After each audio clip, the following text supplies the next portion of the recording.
தற்கூரி நடிகர் விஜய் ஏன்னா எதையாவது அடித்து விடுறதுலையே பெரிய மன்னன்.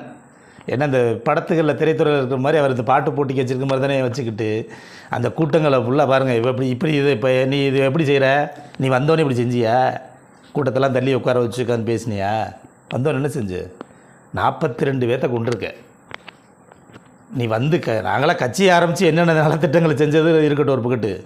நீ கட்சி ஆரம்பித்து என்ன செஞ்ச, 42 குடும்பங்களை நடுத்தருவில் நிற்பாட்டியிருக்க. நீ காசுகளே கொடுத்தாலும் காசை கொடுத்தா கணவர் இல்லாதவர்களுக்கு கணவர் வந்துடுவாரா, பிள்ளைகளுக்கு தாய் தயப்பை இல்லாதவர்களுக்கு தாய் தயப்பை வந்துடுவாங்களா, இல்லை நீ குழந்தை இல்லாதவர்களுக்கு குழந்தை வந்துடுமா?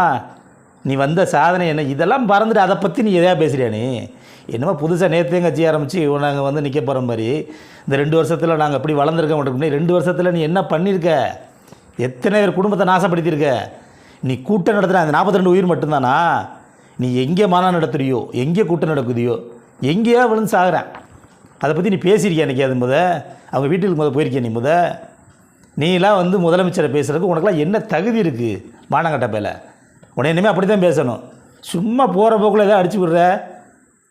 எதையும் ஒரு இதாக பேசணும்னா நீ என்ன பேசு, என்ன செஞ்சிருக்கேன்னு திட்டங்களை சொல்லு. நீ போட்டுட்டு ஒவ்வொரு திட்டங்களையும் செய்கிற. நீ இந்த திட்டங்களை முதலமைச்சர் செஞ்ச திட்டங்களை உன்னால் படிக்க முடியுமா? நீ சொல்ல முடியும் தெரியுமா? எழுதி வைக்காமல் நீ சொல்லிடு பார்ப்போம். தமிழ்நாட்டுக்குள்ளே என்னென்ன நலத்திட்டங்கள் செஞ்சுருக்காங்கன்றத நீ எழுதி வைக்காமல் சொல்லிடு பார்ப்போம். சொல்லு, ஒரு 10 திட்டத்தை சொல்லு பார்ப்போம். சும்மா நீ அதை என்ன பேசி 10 நிமிஷம் 20 நிமிஷம் பேசுகிறதுக்கு எழுதி கொடுத்து பாட்டு பாடுற மாதிரி வச்சுக்கிட்டு நீ பேசிக்கிட்டு இருக்க. நீலாம் அதே முதலமைச்சர் உன்னையெல்லாம் ஐயோ, அதே மக்களே உனக்கு தற்கூறினே நான் சொல்ல ஆரம்பித்தேன் தற்கூரின்னு. இன்றைக்கி எல்லாத்துக்கும் தற்கூறினா யாருக்குமே தெரியும். விஜயின்னு பேர் போய் தற்கூரி கூட்டங்களுக்கு வச்சுருக்கிறது தான் உன்னோட இது. நீ புத்தகம் படித்து தெரிஞ்சுக்க.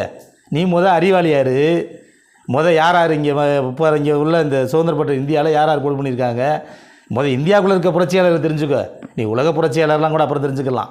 தமிழ்நாட்டு உள்ள அரசியலில் யார் இருந்திருக்கா, என்ன செஞ்சுருக்காங்க, அவங்களெல்லாம் படித்து தெரிஞ்சுக்க. காமராஜரை தெரியும், காமராஜருக்கு பின்னாடி கூட யாருன்னு தெரியுமா உனக்கு? தெரியுமா யாராவது இருந்தாருன்னு தெரியுமா? சும்மா போகிற போக்கில் எதையாவது அடித்து விடுறது. அந்த கூட்டங்களும் அங்கே கத்திக்கிட்டே இருக்கேன். அவன் என்ன சொன்னாலும் சரி ஊய் அது போய் எல்லாத்துலேயும் இந்த முதலமைச்சர் கொடுத்துருக்காருல்ல 5000 ரூபா காசு, அந்த காசு கொடுத்த விசில உதவ சொல்கிறேன். அவன் காசை வாங்கிக்கிறணுமா, வாங்கிக்கிட்டு கொடுத்தவரில் போய் யாருக்கு அதில் கொடுத்தது முதலமைச்சர் தானே கொடுத்துருக்காரு.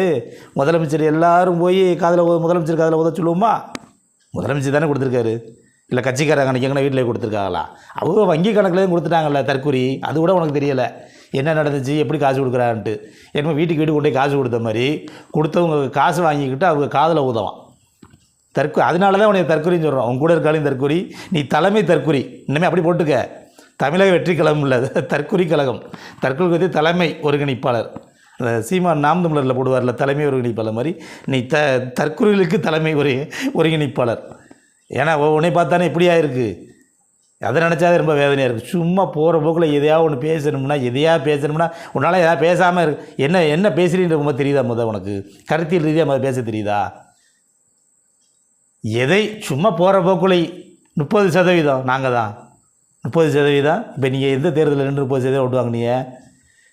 நானும் சொல்கிறேன், மொத்தத்தில் 1 கோடி பேர் இளவட்ட இளைஞர்கள் இருக்காங்க. 1 கோடி இளைஞர்களும் உங்கள் கட்சியிலே இருக்காங்களா? விஜய்க்கெலாம் ரசிகர்களே இல்லையா? சூர்யாவுக்கு இல்லையா? கார்த்திக் இல்லையா? தனுஷுக்கு இல்லையா? நீ என்ன சொல்கிறேன்னா மொத்தம் அந்த 1 கோடி பேர் இளவட்ட பயிர்கள் இருந்தாலும் அந்த 1 கோடி பேரும் உனக்கு தான் ஓட்டு போடுவான்ற மாதிரி நினைக்கிறேன். இப்போ என்ன சொல்ல வர, தமிழ்நாட்டில் இருக்கிறது 8 கோடி பேர் என்னோடய சொந்தம். அப்போ நான்லாம் உனக்கு நான் தான் இல்லைன்றலடா உங்களை. இப்போ நாங்கள்லாம் உன்னோட 8 கோடி நாங்கள் ஓட்டு போட போகிறோமா? எங்கள் வீட்டிலலாம் உனக்கு யாருக்கும் தெரியாதப்பா.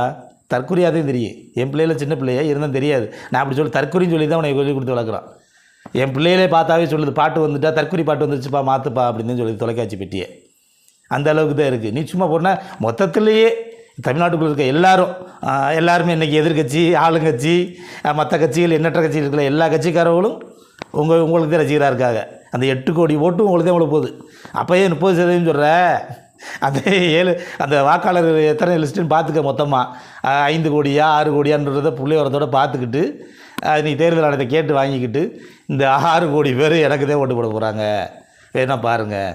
100% சொல்லிக்கப்பா. ஏன் குறைச்சி 30ன்னு சொல்கிறேன்? நின்று பார்க்கத்தானே போகிறோம். 2026 நீ 30 வாங்குறியா, 40 வாங்குறியா, 100 வாங்குறியான்ட்டு. 100ல் 10 ஓட்டு உன்னால் வாங்க முடியுதான்னு பார்ப்போம். வாங்கு, அப்புறம் பேசுவோம் உன்னை பற்றி.